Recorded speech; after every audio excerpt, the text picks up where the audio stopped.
I saw the monster at 10 minutes to 10 on the 26th of May 2007. The creature appears to be moving in a serpentine fashion, almost slithering through the water. As what appears to be a massive creature with a long neck floats just below the surface near the shore.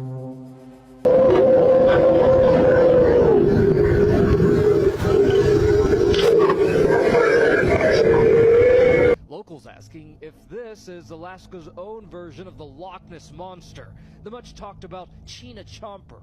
During the last weekend in August, fans of Nessie went on a huge hunt for the monster. That's when the sixth so-called sighting of the Loch Ness Monster this year was recorded by a woman who was baffled after seeing a curved creature in the legendary water on August 31st. Fiona Wade claimed that it was like nothing I've seen before and I can only describe as Nessie. She reported seeing something similar to which was spotted by civil servant Alistair Gray on August 26th. Mr. Gray saw three odd and seemingly connected shapes near Invermore. Miss Wade said her sighting was almost identical to that seen by Mr. Gray and probably in a very similar location. I might add that I was not aware of this sighting on Saturday until returning home this evening. It initially looked like a periscope, but then two curved areas followed. It was moving about halfway in the loch, looking roughly over to midway between Foyers and Whitebridge, she said. I've seen deer crossing before, but this was like nothing I have seen before, and I can only describe it as Nessie, as I can't think of any other logical thing it could have been. It was large enough to catch my eye and appeared to leave slight wake behind it, she added. The sighting took place at 10:45 a.m. The water was calm and there was allegedly no nearby boat activity. The sighting, which lasted 30 to 40 seconds, has been accepted by the official Loch Ness Monster Sightings Register. Number 9. The first sighting. The earliest report of a monster in the vicinity of Loch Ness appears in the Life of St. Columba by Adaman, written in the 7th century AD. According to Adaman, writing about a century after the events described, Irish monk St. Columba was staying in the land of the Picts with his companions when he encountered local residents burying a man by the River Ness. They explained that the man was swimming in the river when he was attacked by a water beast that mauled him and dragged him underwater, despite their attempts to rescue him by boat. Columba sent a follower, Lugin Mako Min, to swim across the river. The beast approached him, but Columba made the sign of the cross and said, "Go no further. Do not touch the man, go back at once." The creature stopped as if it had been pulled back with ropes and fled, and Columba's men and the Picts gave thanks for what they perceived as a miracle. Now, believers in the monster point to this story set in the River Ness rather than the loch itself as evidence for the creature's existence as early as the 6th century. Number 8.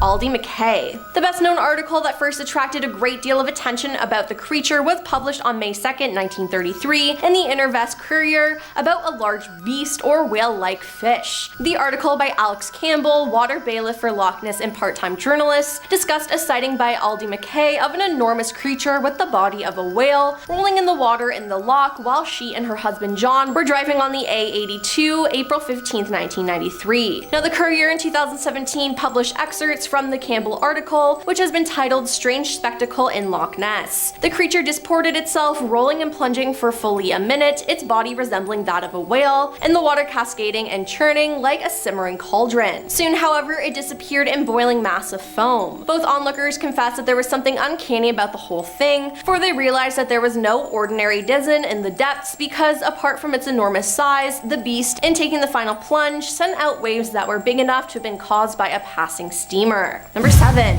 Arthur Grant. On January 5th, 1934, a motorcyclist, Arthur Grant, claimed to have nearly hit the creature while approaching Abriacan near the northeastern end of the loch at about 1 a.m. on a moonlit night. According to Arthur, the creature had a small head attached to a long neck. Then the creature saw him and crossed the road back to the loch. Arthur, a veterinary student, described it as a cross between a seal and a plesiosaur. He said he dismounted and followed it to the loch, but only saw ripples. He produced a sketch of the creature that was examined by zoologist Murray Maurice Burton, who stated it was consistent with the appearance and behavior of an otter, but I'm not too sure. Regarding the long size of the creature reported by Arthur, it has been suggested that this was a faulty observation due to the poor lighting conditions, and paleontologist Darren Nash has suggested that Arthur may have seen either an otter or seal and exaggerated his sighting over time, but I don't care what they say, that drawing he drew of the beast is the Loch Ness Monster. It's not just a simple otter. Number 6. Surgeon's photograph. The surgeon's photograph is the first photo of the creature's head and neck that was taken by Robert Kenneth Wilson, a London gynecologist, and was published in the Daily Mail on April 21st, 1934. According to Dr. Wilson, he was looking at the loch when he saw the monster, grabbed his camera, and snapped 4 photos. Only 2 exposures came out clearly. The first reportedly shows a small head and back, and the second shows a similar head in a diving position. The first photo became well known, and the second attracted little publicity because of its blurriness. Now, for 60 years, the photo was considered evidence of the monster's existence, although skeptics dismissed it. The photo scale was controversial as it often showed cropped, making the creature seem large and the ripples like waves, while the uncropped shot shows the other end of the loch and the monster in the center. The ripples in the photo were found to fit the size and pattern of small ripples rather than large waves photographed up close. Analysis of the original image fostered further doubt,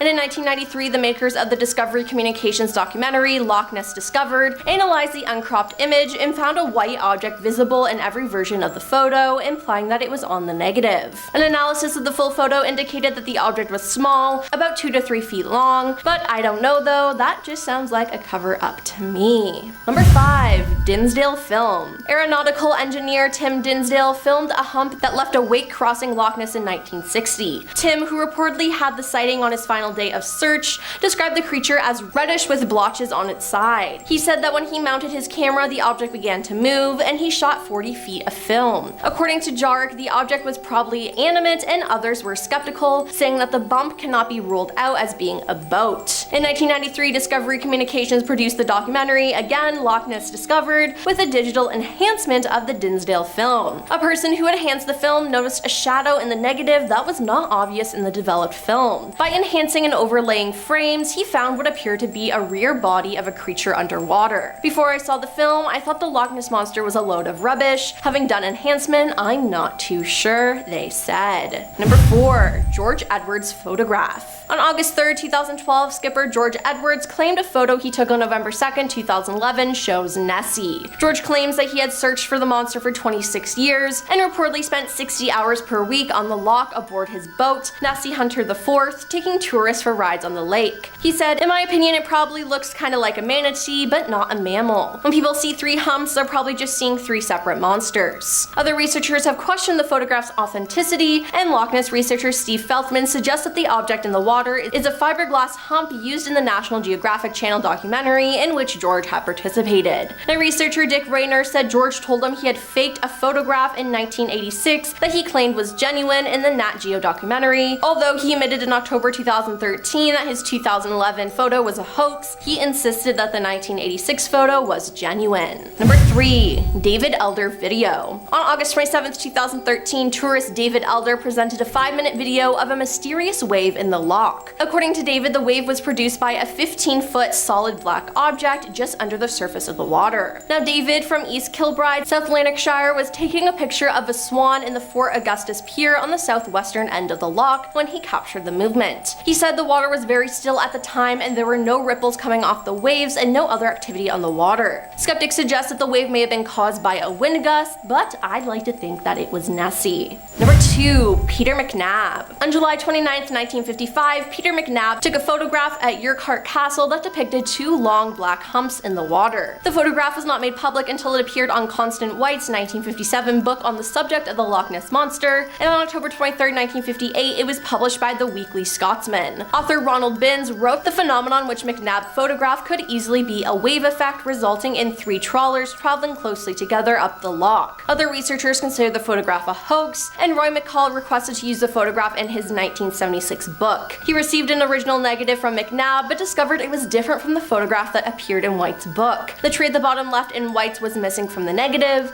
and it is suspected that the photograph was doctored by rephotographing the print. And coming in at number 1 is George Spicer. Interest in the monster was sparked by a sighting on July 22nd, 1933, when George Spicer and his wife saw the most extraordinary form of an animal cross the road in front of their car. They described the creature as having a large body, about 4 feet high and 20 feet long, and a long, wavy, narrow neck, slightly thicker than an elephant's trunk, and as long as the 10 to 12 foot width of the road. They saw no limbs, and it lurched across the road towards the lock 20 yards away, leaving a trail of broken undergrowth in its wake. George described it as the nearest approach to dragon, a prehistoric animal that I have ever seen in my life, and as having a long neck which moved up and down in a manner of a scenic railway. It had an animal in its mouth and a body that was fairly big with a high back, but if there were any feet it must have been the web kind, and as far as a tail I cannot say as it moved so rapidly, and when we got to the spot it had probably disappeared into the lock. In our number 10 spot we have the 1941 sighting. It was December in 1941 and two brothers by the names of Callum McFarlane Barrow and Patrick thought that they must have been dreaming. They saw a large creature in the loch near Fort Augustus. Much to their surprise, they ended up seeing the same creature again later that day. They absolutely think that they saw the Loch Ness as it looked nothing like anything they had ever seen before. Apparently in 2018, Callum explained that sightings of the monster were much more common at that time. In our number 9 spot, we have the sighting of 1961. It was May in 1961 and a man named George Coots was with 3 of his friends and they were driving to Foyers on the south side of the loch at 8 p.m. in the evening. In case you don't know, loch means lake. They pulled over and looked into the loch, aka a lake, where the Loch Ness was known to be in when they saw what looked like an elephant's back. They tried to flag down a passing car so that they could grab some more witnesses, but it wouldn't stop. They decided to not tell anyone, and George finally came out with the story in September of 2019. Wow, that's a long time to be holding that story in. In our number 8 spot, we have the sighting of May 1969. It was May of 1969, and a man named Fred Millwood was traveling towards Inverness when he spotted what he described as a 10 to 12 foot long creature traveling across the loch at about 4 miles per hour. He described the creature as if it was an upturned boat and there was no head in sight. When the creature was about 200 to 300 meters from the other side of the lake, it vanished. Fred waited for about a half an hour, but nothing occurred after that.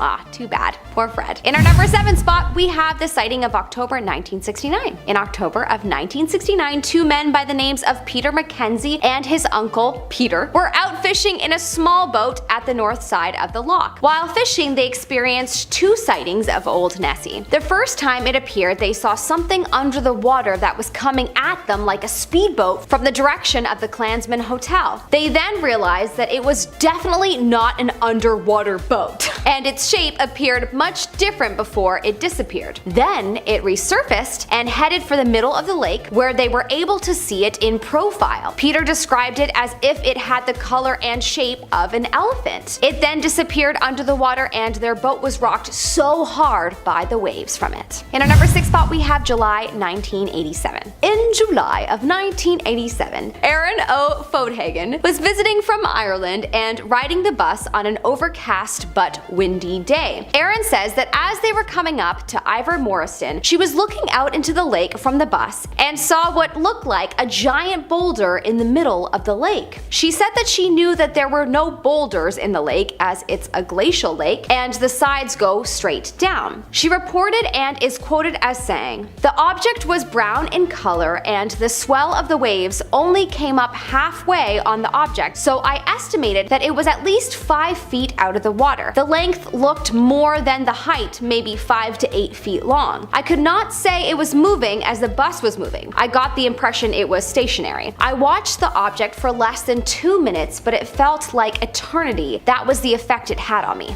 Stunned I was. My sighting ended when the bus got near Ivor Morriston." She then went on to speak about how she returned the next day and of course the boulder was gone. In our number 5 spot, we have the sighting of June 1989. On the 25th of June 1989, Mrs. Judy Chaffin was visiting Scotland from Vancouver Island when she caught the most extraordinary thing on her camera. The story is that she caught a 10-foot long animal with a basketball-sized head zigzagging across Urquhart Bay at 4:45 p.m. in the afternoon. The sighting sighting was verified as an unknown animal by Dr. Gordon Williamson, who is a marine biologist in the area. The locals, of course, were convinced it was Nessie. I wish I had that footage to share, but as you can imagine, this was from 33 years ago, and so it is probably on a VHS tape lost in a dusty attic at this point. In our number 4 spot, we have the sighting of 1990. 1990 was the year of a few sightings, and almost every year after this, there are many sightings reported. The most notable sighting was from April 26, 1990. Two men by the name of Trevor Davis and Jimmy McIntyre, both from a city in Scotland called Inverness, reported seeing a huge creature circling in the water near the mouth of River Foyers. They have stated that its neck rose 6 feet out of the water. In our number 3 spot, we have the sighting of 1999. It was February 22nd, 1999, and a tourist spotted Nessie out of the water fully for the first time since June 1963. Apparently, Nessie was spotted out of the water on the shores of Loch Ness by an American visitor. The sighting was at 8:30 in the evening between Doris and Foyers. The creature was reported as being about 10 to 15 meters long with a very long neck. Apparently, as the man approached the creature, it quickly went back into the water and out of sight.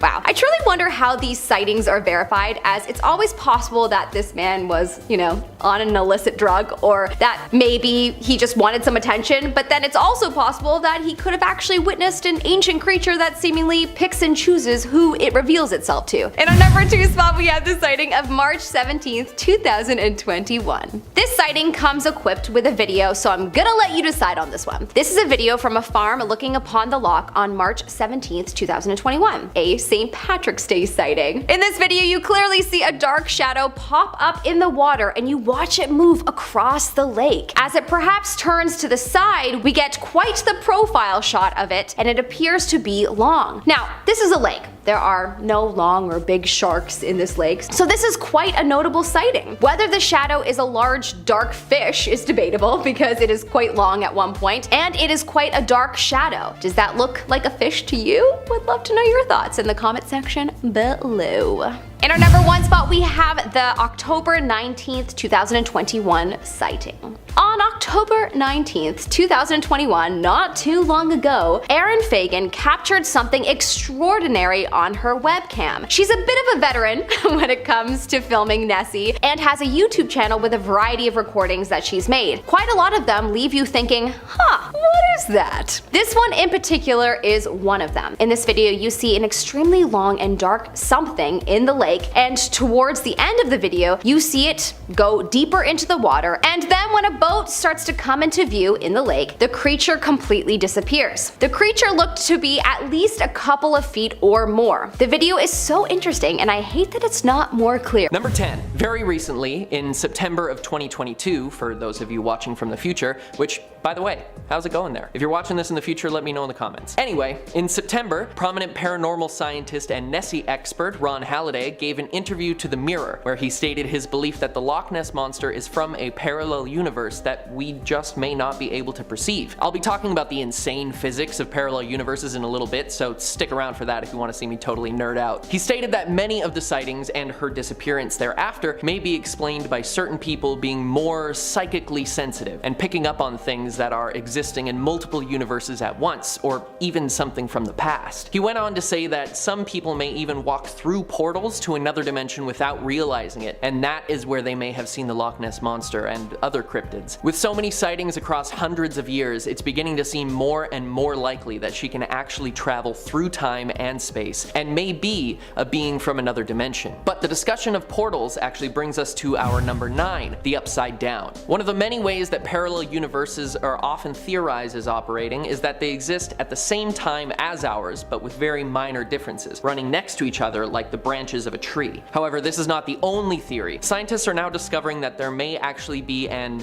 upside down, like what is described in Netflix's Stranger Things. A universe that is the exact opposite of ours, existing on top or rather below our own, and we may have found a portal to enter it. Scientists at NASA's Antarctic Impulsive Transient Antenna, or ANITA for short, have been conducting experiments with very interesting results. Their antenna is located where there is the least amount of radio interference so that they can measure as accurately as possible. And they've found that a constant, quote, wind of particles arrives on Earth from outer space. There are subatomic particles called neutrinos detected, some of which have very low energy and mass that is close to zero, and they can pass right through the Earth. But anything larger or with higher mass gets stopped by the matter of the Earth. Because of this, we should only be seeing these high energy particles coming down from space, but instead they're also seeing some come up from the Earth. And this implies that the particles are actually reversing through time. And this suggests the existence of a parallel universe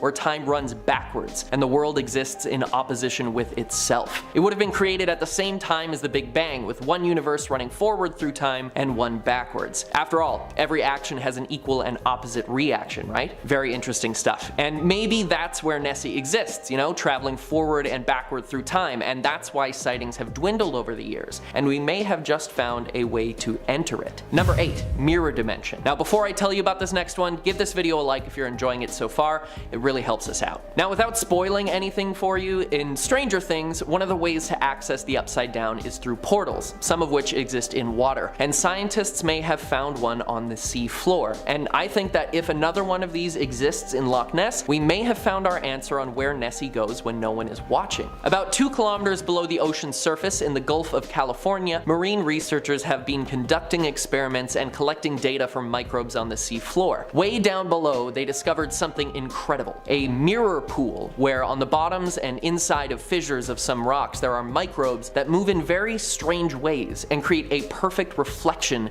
of what is around them. Some of this is caused by individual ecosystems forming near hydrothermal vents that shoot out all sorts of crazy chemicals and microbes from under the earth. The difference between what collects on the edges of these fissures and in the center is baffling scientists, and some believe that you may actually be able to send something through it into the earth, and that may be a way into another dimension. Perhaps the Upside Down? Is this where the Loch Ness Monster goes? Number 7. Alright, we need to actually discuss a few sightings of Nessie from over the years, because they actually help explain where and when she appears and disappears. Sightings have been reported since 564 CE, when St. Columba allegedly had to compel a strange creature to not attack one of their followers. But reports stopped until 1527, when Duncan Campbell sighted a terrible beast on the shore of the loch. There were more sightings here and there, but no real evidence until 1933, when Hugh Gray took a picture of what appears to be the hump and fin of our lake-dwelling friend. When it was published in a local newspaper,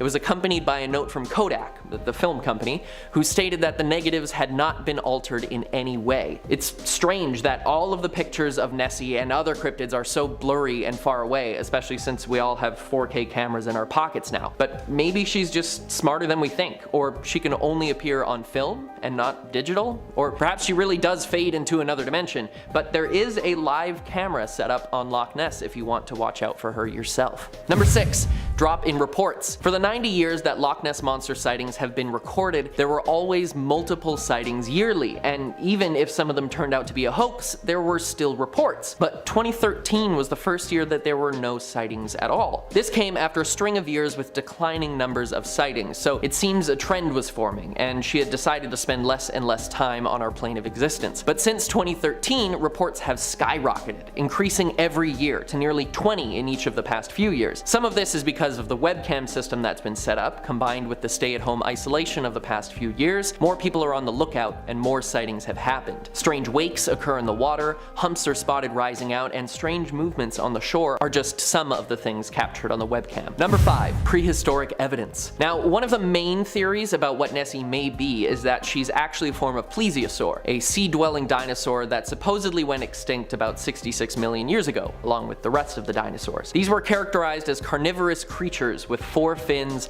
long necks, and humpbacked bodies who fed on fish and other sea creatures. They were thought to have existed only in seawater, but in 2021 in the Sahara Desert, paleontologists found new evidence of their existence in freshwater. In what was once an ancient freshwater riverbed, bones were found of small plesiosaurs that must have adapted to move from the ocean and into river and lake systems. And if this could happen in one place, What would stop them from doing the same to enter an ancient river system in Europe and eventually become what we call the Loch Ness Monster? Perhaps if they couldn't physically travel there because a little thing called land was in the way, they traveled through another river, one created and formed from space-time. Speaking of space-time, our number 4 entry concerns how it can be bent and morphed to do all sorts of crazy things. When Albert Einstein created his theory of special relativity, he explained that the speed of light was a constant, about 300,000 kilometers per second, or 186,000 miles per second for my American friends, and that this constant could be observed throughout space and time.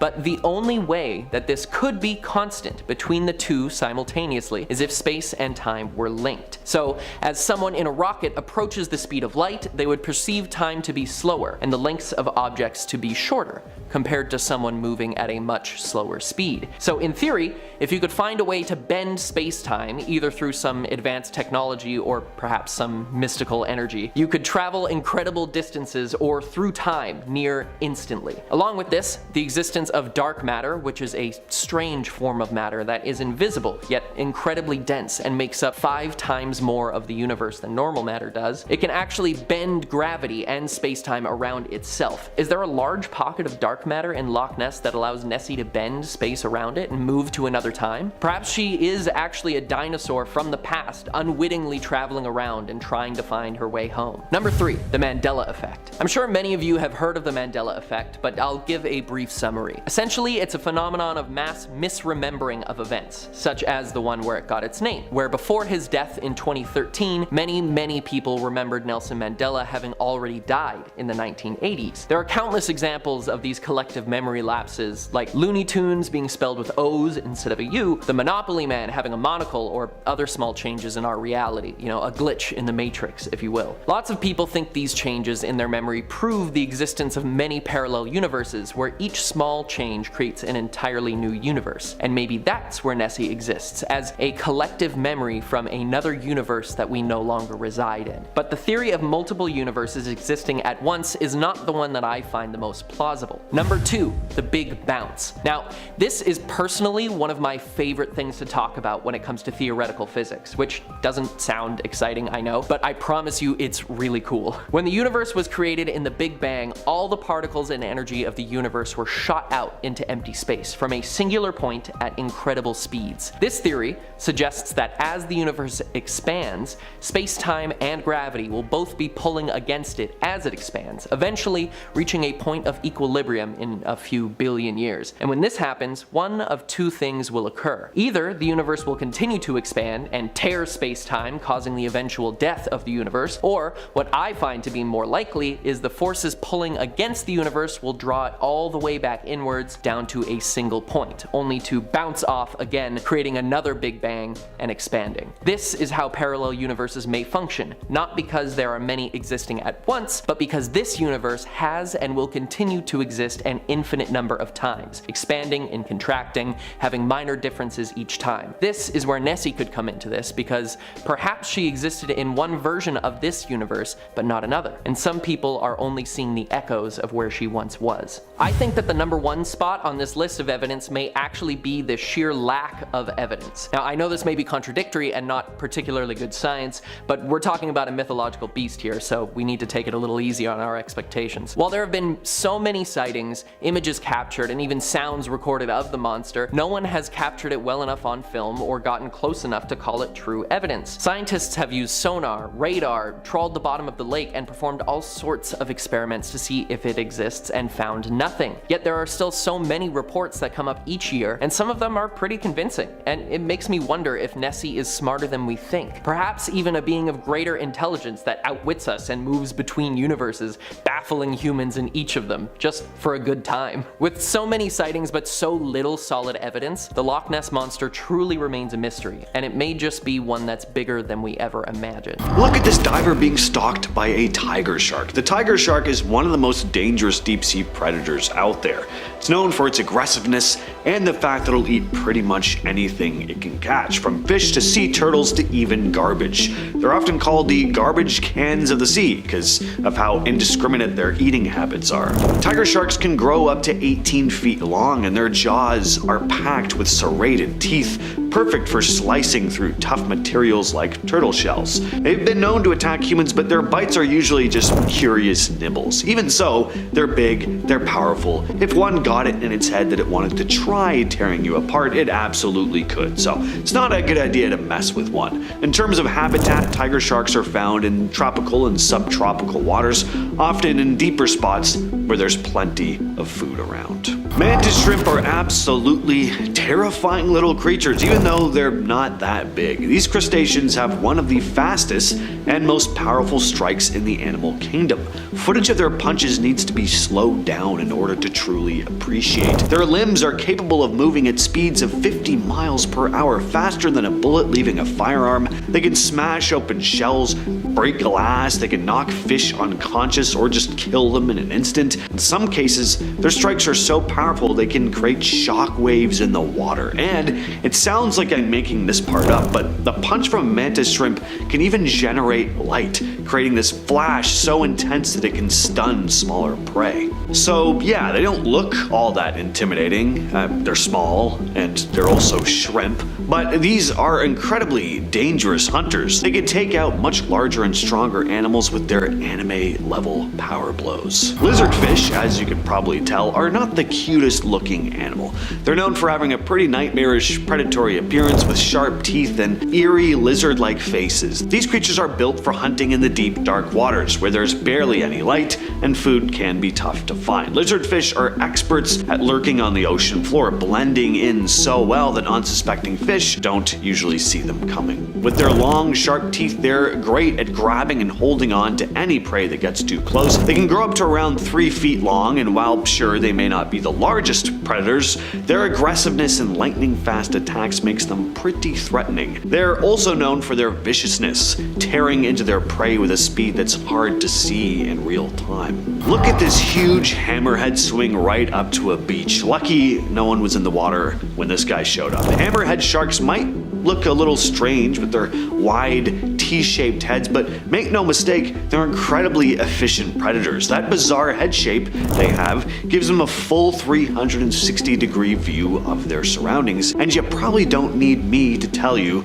that that's a big advantage. If you're anywhere near one of these things, they most likely see you. Hammerheads usually hunt in deeper waters, where they can use their enhanced vision to locate stingrays and other bottom-dwelling creatures. Their heads are also loaded with sensors that help them detect electric fields made by prey in the water, so they can detect and spot prey very efficiently. But we haven't even talked about their other assets yet: size, strength, and teeth. Some species like the great hammerhead can grow over 20 feet long, and their powerful jaws are capable of crushing bones and tearing through tough hide. Sperm whales are the giants of the deep ocean, and while they're not necessarily a threat to humans, they are one of the most dangerous predators to other deep-sea creatures. First of all, they're the largest toothed predators on Earth. They can grow up to 60 feet long. They mostly hunt squid, and that includes giant and colossal squid. Using echolocation, sperm whales can hunt prey in total darkness, deep beneath the waves. They can dive to depths of over 3,000 feet and stay submerged for over an hour, making them the ultimate deep-sea hunters. I mentioned that they hunt giant squid. Well, giant squid and sperm whales are pretty much arch enemies, constantly at war. They have fierce battles with squid, using their massive jaws and powerful teeth to tear them apart. But it's not like the giant squids don't fight back. They'll try to overwhelm the whales by wrapping their tentacles around them. I think the whales usually get the upper hand though. Humans rarely interact with sperm whales in the wild, but they're dangerous to anything they consider food. Their strength and intelligence makes them one of the most terrifying predators in the ocean, capable of overpowering almost anything in their path. The ruby sea dragon wasn't officially identified until 2015, which is crazy, because that made it the first new sea dragon discovered in 150 years. Washed up specimen had actually been found back in 2007, about 9 inches long, but nobody realized it was a whole new species until later. Unlike the leafy or common sea dragons that have those long decorative frills, the ruby sea dragon looks a little plainer, with short, stumpy lobes.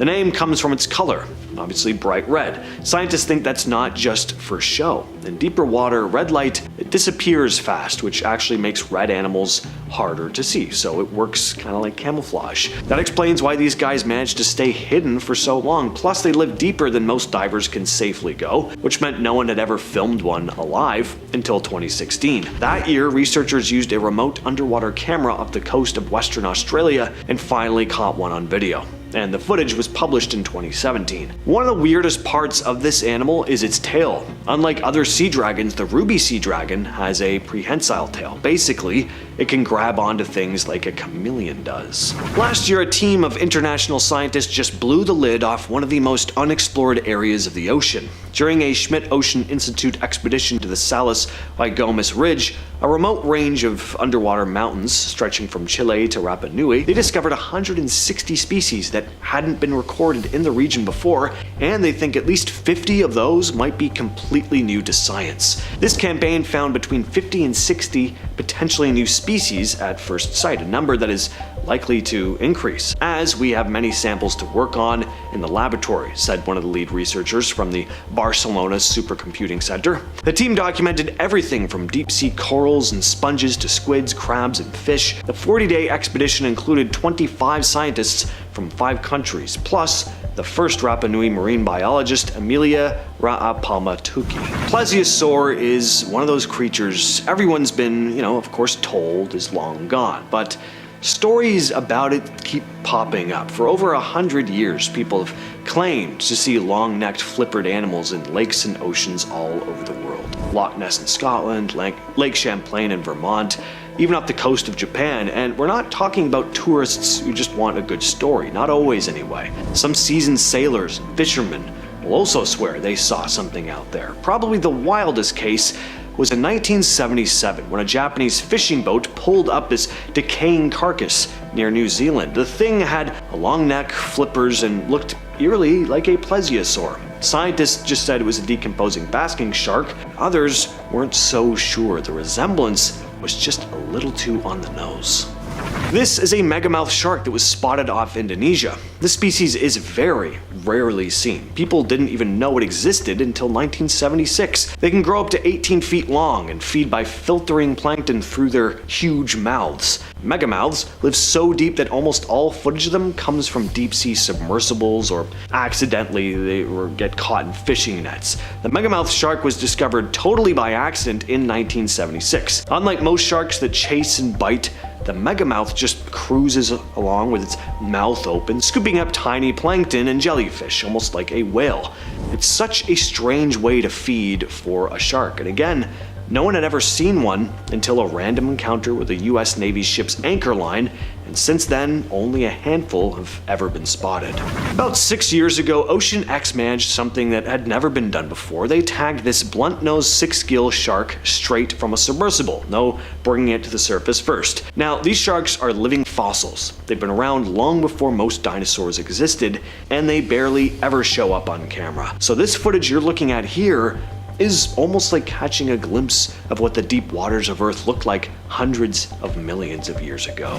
News of this just came out a few months back. Scientists finally filmed a colossal squid in its own habitat for the very first time. Not a washed up carcass or something snagged by accident, but a living juvenile cruising through the Southern Ocean near the Sandwich Islands, about 2,000 feet down. Kat Ballstead, a squid researcher at Auckland University of Technology, confirmed the footage and said, "This is the first confirmed footage of the colossal squid at home in the deep sea. This is honestly one of the most exciting observations we've had," end quote. Now, the squid they caught on camera was only about a foot long, but adults can reach up to 23 feet and weigh over 1,100 pounds, making them the biggest invertebrate on Earth. Their eyes alone are massive, about the size of a soccer ball.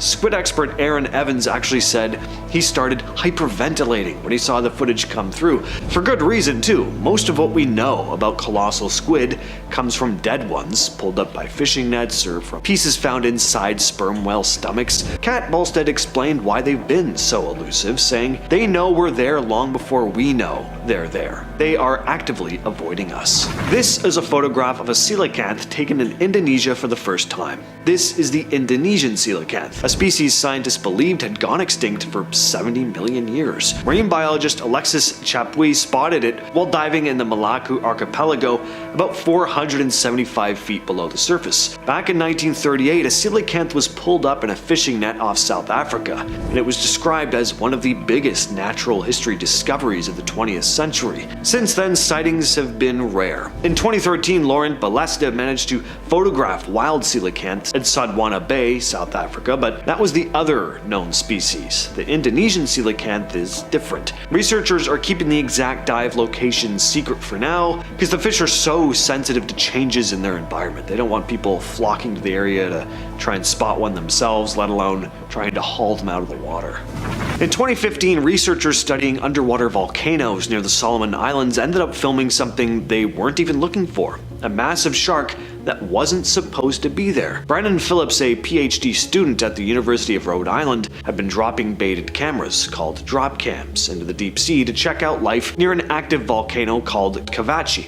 One of those cameras went down over 3,000 feet and came back with a bit of a surprise. When the team downloaded nearly 8 hours of footage, they spotted what looked like a giant brown blob in one of the thumbnails. Phillips said, "Both of us looked at each other and said, we gotta look at that thumbnail right now." When they opened the file, they started yelling. They just filmed a sleeper shark, something nobody expected to see that far south. "We were freaking out," Phillips said. Experts later said the shark was probably a Pacific sleeper shark. And if that's the case, it means this was the farthest south anyone had ever seen a Pacific sleeper shark. Sleeper sharks are rarely filmed alive at all. They usually live deep, can grow over 20 feet long, and decompose quickly when brought up, so they're pretty hard to study. In November of 2021, researchers at the Monterey Bay Aquarium Research Institute were out with their ROV called Doc Ricketts when they came across a giant phantom jelly. Very, very rare sight. It showed up almost a kilometer underwater in Monterey Bay. Its bell alone is over 3 feet wide, and then it trails 4 long arms that can stretch more than 30 feet.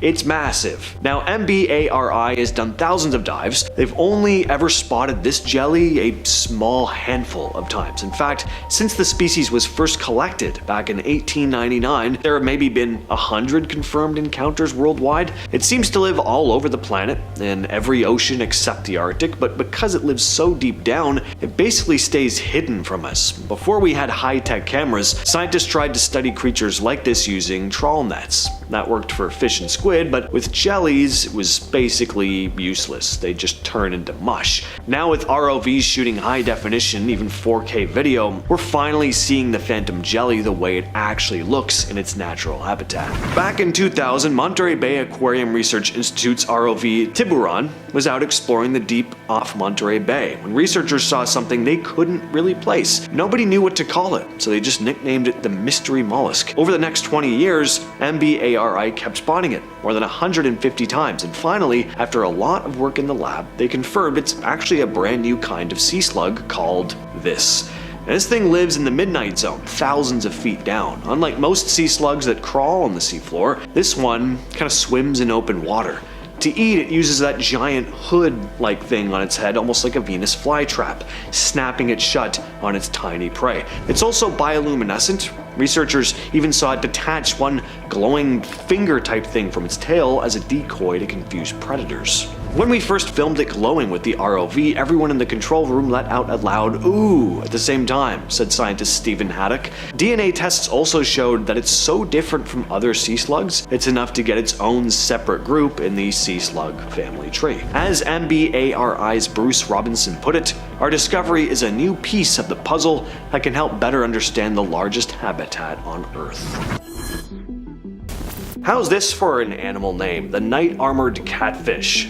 Pretty cool, but does it live up to its name? Well, this is one right here. Divers in northern Brazil were exploring the Xingu River, hoping to find some Asacu preto, a thorny black fish often sold in the aquarium trade. Well, it turns out these fish hadn't been documented by science yet. After teaming up with local fishermen and digging through museum collections, scientists realized that this was a brand new species which they named Pseudacanthicus nyctos, or the night-armored catfish. These fish can grow up to 10 inches long and have completely black eyes, forked teeth, and their bodies are covered in armor-like plates and thorny spikes. Living in the murky depths of the river, they're usually found around submerged logs, sometimes as deep as 65 feet. As you could probably tell, they're carnivores, feeding on small aquatic animals. They're also very territorial. The males can get very aggressive, especially when sharing space with other males.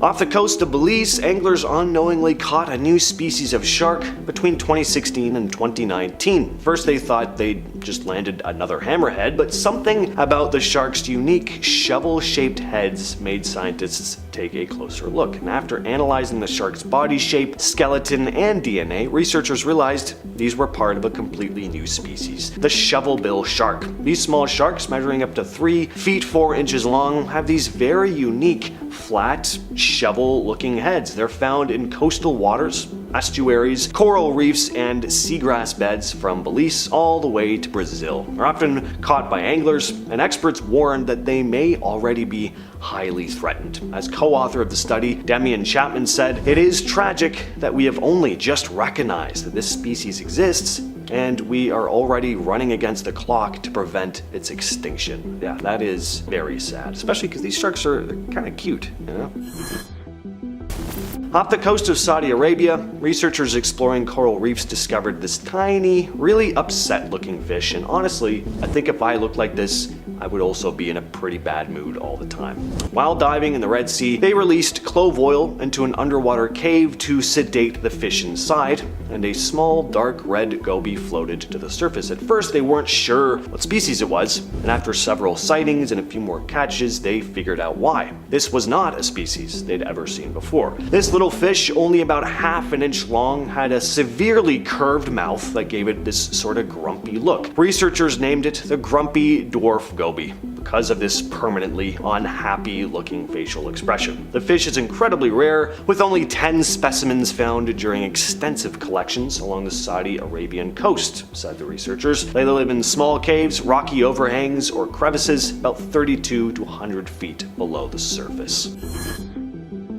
Again, in the caves of southern China, researchers discovered a fish which they'd named Liu's cave loach, a new species swimming through heavily polluted water. The creatures caught the attention of scientists visiting the area in 2023. Spelled out for you here is their scientific name, but again, they're also called Liu's cave loach for short. They can grow up to 2.5 inches long. They have elongated bodies covered in tiny scales with bright yellow fins. Their snouts are lined with whiskers, almost like a catfish, and their eyes have a yellowish hue. They live in underground rivers and cave pools, but don't show the usual traits of cave-dwelling species. They were also found breeding in a cave pond, despite the water being heavily polluted from nearby sugar factories and duck farms. So far, Liu's cave loaches have only been found in the caves of Yifeng District, Guangxi, a province in southern China near the Vietnam border.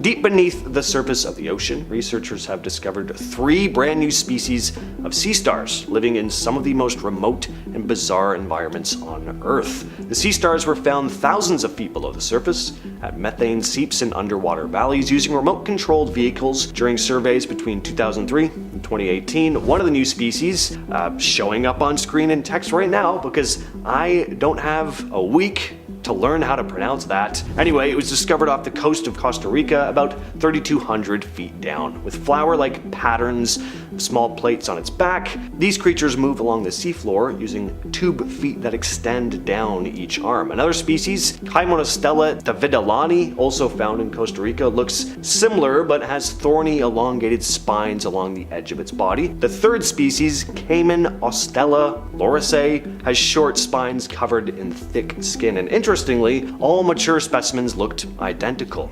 These deep sea stars seem to live around stuff that sinks to the bottom of the ocean, like sunken wood, which gives them shelter and food. And researchers still aren't sure if the sea stars eat only the wood or if they have other food sources down there. Well, this is exciting. This news just came out the other day. In the waters off the Solomon Islands, there is a sea creature so massive it could be seen from space. In fact, it's one of the largest living organisms on Earth, a colossal coral colony. Discovered by a team of researchers and filmmakers, this coral is roughly the size of 2 basketball courts. Unlike most coral reefs, which are made up of different colonies, this one is an individual organism made up of millions of tiny animals called polyps. The species is Pavona clavus, and its size and slow growth suggests it's been around for centuries. Underwater photographer Manu Sanfelix, who first saw it last month, was in awe, saying, quote, "It's a dream to see something unique like this. When Napoleon was alive, this thing was here," end quote. Before this discovery, the largest known coral was in American Samoa, measuring about 22 meters wide, but as marine conservation expert Stacy Jupiter points out, humans have only surveyed about 5% of the planet's marine realm. That means there could still be larger corals hidden out in uncharted waters. What you're looking at here is a newly discovered creature. Again, news about this one just came out the other day. In the Monterey Canyon off California, marine biologist Bruce Robison made a discovery back in 2000. While exploring with robotic vehicles, he came across a strange gelatinous blob with a giant hood, finger-like projections, and colorful internal organs. Fast forward nearly 25 years, and Robison, along with colleague Stephen Haddock, which is a great name for someone who studies fish, they have finally solved the mystery. They've identified this bizarre creature as a brand new type of nudibranch, or sea slug. Now, unlike other sea slugs that crawl along the ocean floor though, this one floats. Looks a lot more like a jellyfish. Even more astonishing, this new nudibranch can jet backward by expelling water from its hood. The hood, as it turns out, is like a Venus flytrap, capable of expanding and contracting to trap its prey. The creature is also bioluminescent and has both male and female reproductive organs. A pretty fascinating little creature.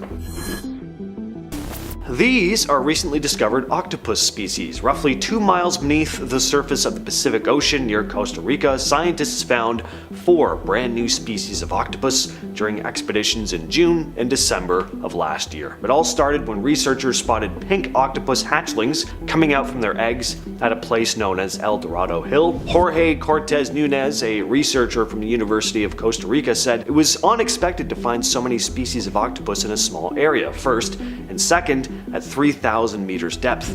In June, researchers using a remotely operated vehicle named Sebastian found 2 octopus nurseries around hydrothermal springs on the sea floor. They discovered that these octopuses seemed to prefer the warm waters from the vents, which helps shorten their long incubation period. The warm water gives the eggs a better chance of surviving in the cold, dark depths. One of the new species was even given an unofficial nickname, the Dorado octopus, after the spot where it was found. The species has short arms and small eyes, similar to the pearl octopus found off California. The other species had bigger eyes and longer arms. The 4th species is especially mysterious, with bumpy pale skin and a strange row of suckers on each arm. In total, about 310 deep-sea octopus specimens were collected.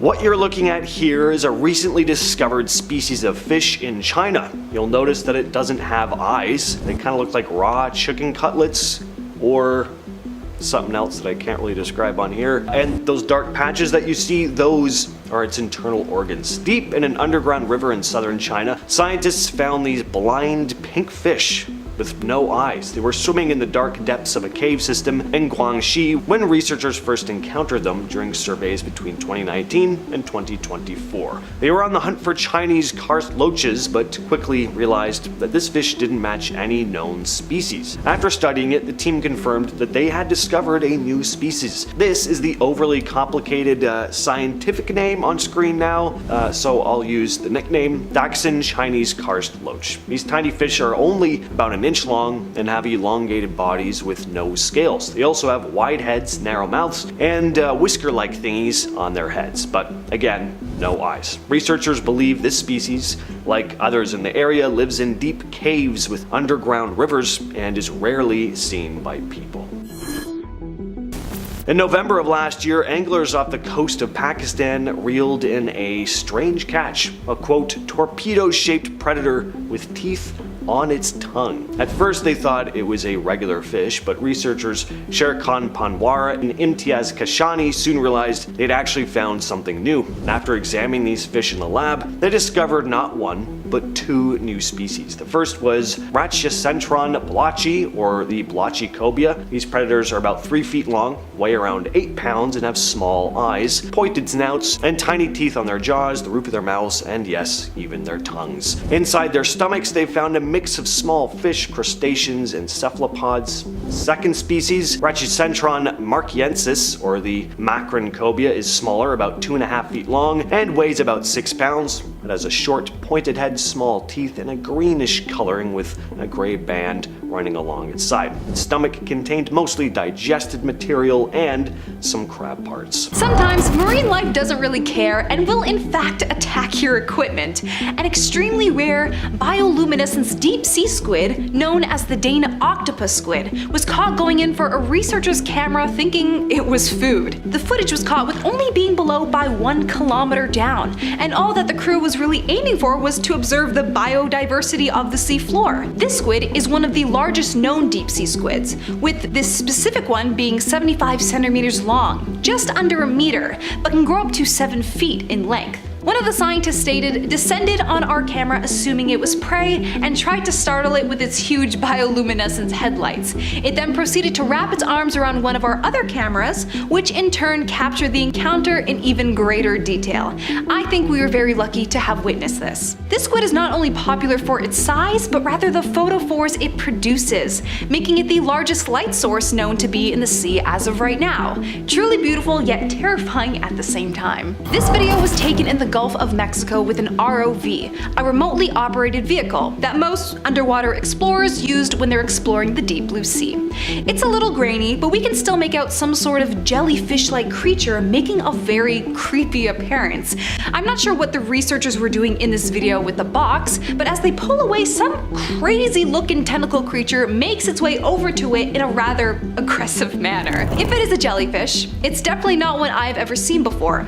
Its body is circular from one angle, but as it rotates we see that it's actually completely flat rather than spherical. Going through the comments, people seem to agree that it's what's known as a clinging jellyfish, and are usually found in the Pacific and Atlantic Oceans. We don't have to worry about seeing them at beaches though, since they prefer a more calm and solitude environment. The internet is going crazy trying to decipher what type of jellyfish this is. Majority are saying that this is a comb jellyfish, but its odd shape at the beginning, looking very alien-like, has people fighting one another in the comments section. But as I further read into comb jellyfish, they might just be correct. Some are known to have round bellies and even tentacles like the one in this video has, but also makes them a part of a different family than the average jellyfish. They get their names because they use these things called cilia, which are little hair extensions on their body that help them swim, and also give the appearance of a brush and comb. It's really hard to see it in the one on this video, especially with its deep black color, but we do get a moment of the comb jelly lighting up in a rainbow effect, which the cilias along with its body are producing. They do this when they are obviously threatened. I mean, I would too if I had a giant submarine camera in my face. In the end of this video, people also argued if it was accidentally torn to shreds or it produced its own ink. I believe the latter because this species of jellyfish can ink as well. A weird crossbreed of jellyfish and squid. These freaky little guys are found all over the world, ranging from the tropics all the way to the poles, but surprisingly not in fresh water. The deep sea lizardfish, one of the world's deepest living apex predators. These guys are ruthless because not only will they just eat about anything, they won't hesitate to nibble on someone they know. They are also hermaphrodites, having both male and female parts, to which scientists are speculating that it's because of their low population.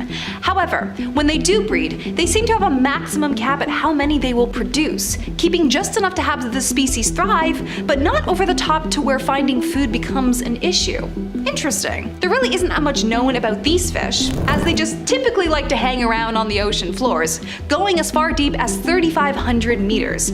They will literally just sit on the ocean floor as they wait for their prey to come by, trapping them with multiple rows of extremely sharp and long needle-like teeth. Maybe it's because this video was taken in 1998, but the eerie blue lighting does not help its case, making it all the more terrifying as its glowing eyes glare right back at you. The goblin shark, also nicknamed the most unhinged, ugliest creature to ever exist. Sorry, that was personal. These crazy looking things are found in the Atlantic, Pacific, and Indian Oceans, but the most common sightings are off the coast of Japan. One cool thing about them is that they are living fossils from over 100 million years ago. They come from the family Mitsukurinidae and are the only living representative that comes from that ancient lineage. They also have some pink coloring on them due to their translucent skin, making their blood the reason why they give off such a pretty color. And much like humans and our eyes, they grow into their noses, so they are born with quite the big honker until they reach adulthood. The reason why they're on this list though is because of how they eat. When they come up to their prey, their jaw literally unhinges and launches forward, its skin stretching as it reaches out to eat its meal. Thankfully though, these are found deep below the surface, as deep as 4,300 feet, one even being recorded at exactly 4,490 feet below. The adults usually like to hang far below more than the younger generation. The siphonophore is a crazy piece of work to which some of them can grow the length of a blue whale. They take the cake for the largest creature on Earth and can reach up to 150 feet in length. With a total of 175 species of this kind, they are scattered through all the Earth's oceans. But that doesn't mean you'll find any species in any part. Some are found in the waters of Portugal, nicknamed the man o' war for how venomous it is. Despite this alien-looking thing looking like a singular animal, it's actually a colony of individual organisms called zooids. Each zooid has their own specific function for survival, but are genetically identical to each other. Some will focus on feeding and digesting, while others focus on movement, swimming, or reproducing. Since zooids cannot survive on their own as a singular, they band together and depend on each other's help as they form a body. How this works is that a first singular zooid is hatched from a fertilized egg, and then once it develops its growth hormones, it then begins to create more zooids with itself. Nasty, wicked cool. These three submarine divers got a lovely surprise from a visit of a deep-sea female shark. This video is more phenomenal than scary, as it starts out with the shark rolling around on the ocean floor, causing an immense amount of debris to fly around the submarine. When she emerges from this though, they get an amazing shot of her going over with prey in her mouth, really showcasing how large this girl is. Everyone in the submarine is just in awe, rightfully so. She then starts to take a huge interest in the machine, coming up closer again as she observes the submarine, checking out some of the gadgets it has, even trying to nibble at some of them. My favorite shot from this video, however, is when they get a clear image of her eye. How many of you can say you've made eye contact with a shark? It even rolls to the back of her head as she swims away. This lovely lady is known as the blunt-nosed six-gill shark, or the cow shark if you want to be mean about it. They are, sadly, listed as near threatened by the International Union for Conservation of Nature, because they are often exploited as a sport fish due to their popularity. The vampire squid. No, sorry, it doesn't drink the blood of its prey, but rather it was given the name because of its lovely dark red or jet black color. You can find these little guys anywhere in the tropical oceans and temperate waters, if you're willing to travel down 2,000 or 3,000 feet below.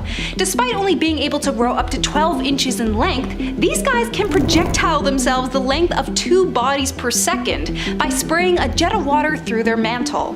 They were first discovered by Carl Chun in 1903, who had an ambition to prove there was sea life past 550 meters below. If only he were here today. prey. They have 8 arms that are connected by webbing, and are able to regenerate if they get into a bit of a scuffle with other sea life. Half of these 8 arms are covered in suckers, and also have small hairs on these legs as well, to help detect their prey. It has to wait for food to come out, since it sadly doesn't have feeding tentacles like other cephalopods, but thankfully only needs to eat twice a week. Their eyes are also considered to be the largest in comparison to their body size of any animal in the world. Number 5. Snapping shrimp. I have to include the sounds from a snapping shrimp because I always see those guys pop up on Reddit when I'm scrolling in the dead of night. Snapping shrimp pack the hardest punch. They look nice, they look really chill and lovely, but they'll hit you before you even blink. Yeah, Will Smith style. Super fast. Its punch is so powerful that it creates a sonic boom underwater. These shrimp hit their prey at 100 kilometers per hour, and in doing so, a large air bubble is created, and because of this Mike Tyson shrimp, it's actually so quick with the right hook that the following pop that you hear afterwards is around 200 decibels. So should the mantis shrimp miss that first hit, well, the sound alone is going to stun their prey. Or if they're lucky, it'll sometimes end their life just like that. Number 4, the long-armed squid. Also known as the big fin squid, this is rarely seen, and honestly, thank goodness, because they're unbelievably freaky to look at. Found in oceans worldwide, they lurk in the dark depths around 4,000 feet below the surface. On November 11th, 2007, an ROV captured footage of one of them in the Gulf of Mexico. These elusive creatures are believed to grow up to 23 feet long. And that creepy still stance that they do? No thanks, I'm not a fan. I'm a long-armed human, and I'm not a fan of the long-armed squid. Sorry, there can only be one of us, alright? Number 3, giant isopods. Big nope on this one, okay? First thing to know about me, I can't handle deep sea anything, especially not this. Just look at these giant isopods and tell me that your palms aren't sweating. These massive crustaceans can grow up to 15 inches long. Not the biggest deep sea creature by far, but still terrifying in the bug world. They're fast swimmers and they can latch onto you. Yeah, I'm never swimming again. Their size comes from deep sea gigantism, an evolutionary trend where deep sea creatures grow way bigger than their shallow water cousins. Scientists think that it may be due to cold temperatures that increase cell size, and of course their lifespan continues to go as well. Giant isopods are scavengers, scuttling over with their many creepy legs just to feast on leftovers from other predators in their battle. Just imagining one of these barreling towards me, ugh, no thank you, I'm out, let's move on. Number 2, deep sea anglerfish. Deep sea anglerfish have one of the most bizarre mating strategies in the animal kingdom. Okay, what happens is when a male finds his mate, he'll literally attach to her for life, and I mean that, forever. Male anglerfish are tiny compared to their females, you know, no hunting, no heavy lifting, all that stuff. Their only mission is to find a female, bite into her belly, and then fuse their bodies together. Talk about clingy. Their skin melds, their bloodstreams merge, and they live as one organism. Just a few years ago, researchers captured this rare footage of a mating pair. The males are parasitic, surviving entirely on nutrients from the female's blood. Their whole life is about latching on to a leading lady to handle all the hard work, while they just kick back and hold on tight and enjoy the ride. But hey, looking at that little guy, it's very clear that hunting was never going to be his strong suit. Hope you find a partner to latch onto. And finally, number 1, the Gulf of Mexico shipwreck. The Gulf of Mexico is a watery graveyard for shipwrecks, with over 4,000 scattered across its depths. Now, when you steal buckets of gold and try and escape on a dinghy, I mean, odds are you're probably gonna sink. So when Exxon oil workers discovered a sunken ship 3,000 feet below the waves, excitement ran high. They quickly alerted the Bureau of Ocean Energy Management, which set out to investigate the wreck. But from the start, the mission seemed cursed. Yeah, in a video about footage, what happens when we can't get any footage? Equipment repeatedly failed, the submersible intended for the dive malfunctioned right before deployment, and video feeds and sonar systems kept cutting out all the time unexpectedly. Even when the Navy got involved with the research sub, nothing worked at all. No equipment. The robotic arms were too small and they couldn't properly explore the wreck. So there was something about that ship that didn't want to be disturbed or even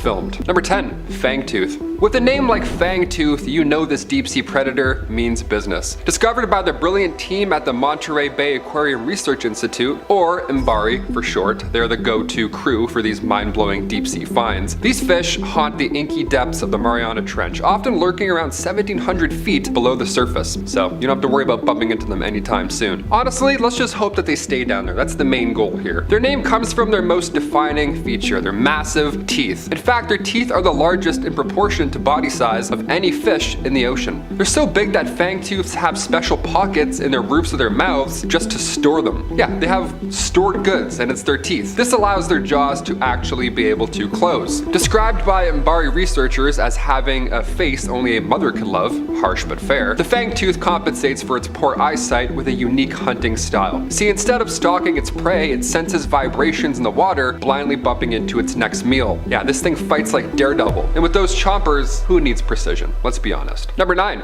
Gran Rojo jellyfish. First discovered in the mid-90s, the Gran Rojo jellyfish wasn't officially recognized as a new species until 2003, leaving scientists scratching their heads for 13 years straight. What are we looking at? What did we just find? Its discovery wasn't just groundbreaking, it also introduced an entirely new subfamily to marine biology. Pretty impressive. Originally nicknamed Big Ugly, also a bit harsh, it eventually earned the more fitting name of Big Red. Gran Rojo is the largest known sea jelly with a bell that can reach up to 76 centimeters in diameter. Instead of the long, delicate tentacles that we associate with jellyfish, these creatures sport 4 to 7 thick, fleshy arms. Yeah, they don't have tentacles, they have arms. Terrifying. Their vibrant red hue sets them apart from their usual transparent jellies, making them even more striking. Now, due to their deep sea habitat, much about Gran Rojo remains a mystery. Only 23 individuals have ever been documented, but researchers are working hard to uncover more about this elusive giant of ocean depths. Number 8. Barrel eye fish. This bizarre creature looks like something straight out of a sci-fi movie. Meet the barrel eye fish, also fittingly known as the spookfish. They're so strange they could double as Halloween decorations. I mean, look at this thing. The real showstopper here is their huge tubular eyes, encased inside of a transparent dome-like head made of soft tissue. Yeah, it looks like an alien. It looks like you're peeking into their thoughts. I mean, if fish had thoughts. Because their fragile bodies can't handle changes in pressure, they must stay in the depths where they belong. Barrel eye fish hang around 800 meters deep, drifting motionlessly with their eerie alien vibe. Absolutely otherworldly. Check it out. Number 7. The vampire squid. The vampire squid is the sole survivor of its order, a fascinating blend of squid and octopus, making it a strong contender for the most menacing deep-sea creature on our list today. And with a name like vampire squid, you know it means business. Like a jellyfish, its gelatinous body allows it to glide effortlessly through the ocean depths, but the real kicker, it's covered in light-producing organs called photophores, which it uses to unleash disorienting flashes, basically a vampire disco, in order to confuse its prey. Instead of ink, it ejects bioluminescent mucus, which is a glowing sticky defense that's arguably even creepier than just ink. And if that's not enough, the vampire squid can regenerate its arms. So if you ever find yourself up against one, I hope you brought a spare arm or two because you're gonna need it. Number 6.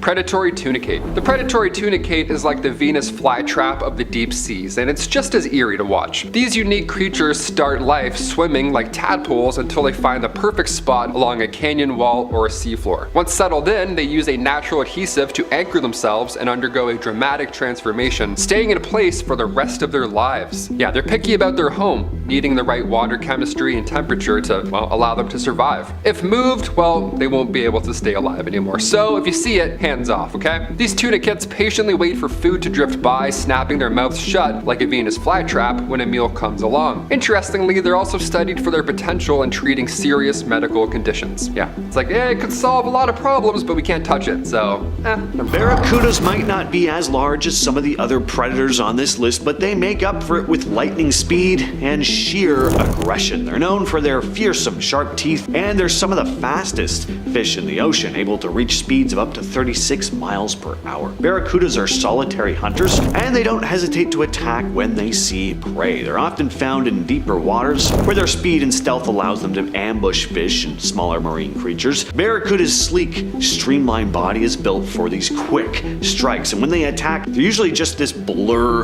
of motion. They've been known to target fish much larger than themselves, too, and they can also pose a threat to humans, especially if they feel threatened or they get startled. The great white shark, I mean, they need no introduction. It's probably the most iconic and feared predator of the ocean. Growing up to 20 feet long and weighing over 5,000 pounds, these sharks are apex predators. Very few creatures mess with them. They're built for the hunt, using their crazy speed, strength, and those razor-sharp teeth to take down their prey. When they strike, it's with terrifying power. Their bite is one of the strongest in the animal kingdom, strong enough to crush bone and tear through flesh like it's nothing. While great whites are often called man-eaters, they usually bite humans out of curiosity, not because they're looking for a meal. But people who are lucky enough to survive an encounter are usually left with missing limbs. Their massive size, their incredible power, their hunting skills, it makes them one of the most dangerous creatures in the ocean. Killer whales, or orcas, are not only some of the smartest predators in the ocean, they're also some of the most dangerous. They live in tight-knit groups or pods and work together to hunt all kinds of big prey. Sharks, seals, even other whales. One of the most impressive things they do is hunt great whites. Yes, I said great whites don't have many natural enemies. Killer whales are one of them. Orcas will attack them by flipping them over, which puts the shark into a state of paralysis. Then they'll just go for the liver. Orcas are also great at hunting in deeper water, using echolocation to find their prey and communicate with each other to pull off some very impressive coordinated attacks. There are many different species of box jellyfish, and some of them are among the most venomous creatures in the world. They're mostly found off the coast of Australia and Southeast Asia, and their sting is so powerful it can cause heart failure in humans. Their tentacles have toxins capable of paralyzing or even killing their prey, which includes fish, crustaceans, and small marine mammals. The venom is so powerful, it only takes a brief encounter with one to be lethal. And to make things even worse, their bodies are nearly transparent, making them incredibly hard to spot in the water. If you're not careful, you may not be able to spot one before it's too late. The anglerfish is probably one of the most unsettling creatures you'll find in the deep sea. This fish is known for its horrifying appearance, with a very grotesque face, sharp teeth, and huge mouths that kind of look too big for their bodies, and that eerie bioluminescent lure that hangs in front of their heads like a fishing line. They use it to draw in prey from the pitch black depths of the ocean, tricking unsuspecting creatures into getting close enough for the anglerfish to grab them with its huge mouth. These fish can live in waters more than 2,000 feet deep, where food is hard to come by, so their hunting method is pretty genius. Instead of chasing down their meals or using strength to catch their prey, anglerfish just wait for food to come to them. Some anglerfish species are so adapted to their environment that they don't even see at all. Instead, they rely purely on their ability to sense movement and detect the faintest ripples in the water. When they do catch something, they do not hesitate to use their gnarly, needle-like teeth to trap their prey, making them one of the most terrifying hunters of the deep sea.